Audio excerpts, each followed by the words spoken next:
The Undertaker's Chat. "Now that corpse," said the Undertaker, patting the folded hands of deceased approvingly, "was a brick. Every way you took him he was a brick. He was so real accommodating, and so modest-like and simple in his last moments.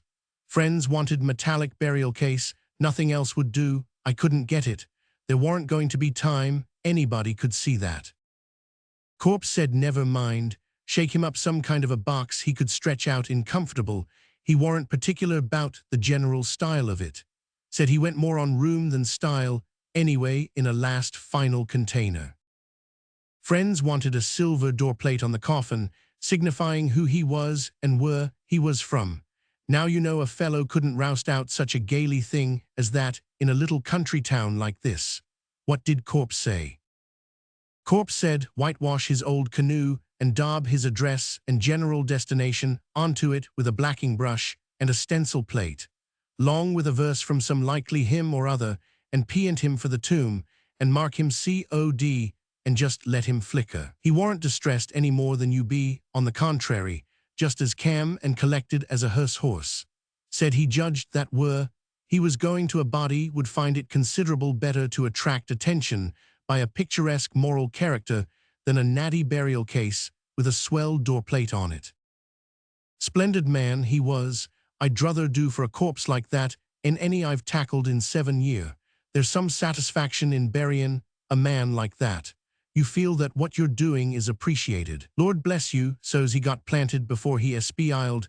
He was perfectly satisfied. Said his relations meant well, perfectly well, but all them preparations was bound to delay the thing more or less, and he didn't wish to be kept layin' around. You never see such a clear head as what he had, and so calm and so cool. Just a hunk of brains, that is what he was. Perfectly awful. It was a ripping distance from one end of that man's head to t'other. Often and over again, he's had brain fever a-raging in one place, and the rest of the pile didn't know anything about it, didn't affect it any more than an Indian insurrection in Arizona affects the Atlantic states. Well, the relations, they wanted a big funeral, but Corpse said he was down on flummery, didn't want any procession, fill the hearse full of mourners, and get out a stern line and tow him behind. He was the most down on style of any remains I ever struck. A beautiful, simple-minded creature, it was what he was, you can depend on that. He was just set on having things the way he wanted them, and he took a solid comfort in laying his little plans. He had me measure him and take a whole raft of directions. Then he had the minister stand up behind a long box with a tablecloth over it to represent the coffin, and read his funeral sermon, saying, "Encore, encore," at the good places, and making him scratch out every bit of brag about him and all the hifalutin. And then he made them trot out the choir, so's he could help them pick out the tunes for the occasion, and he got them to sing "Pop Goes the Weasel," because he'd always liked that tune when he was downhearted, and solemn music made him sad.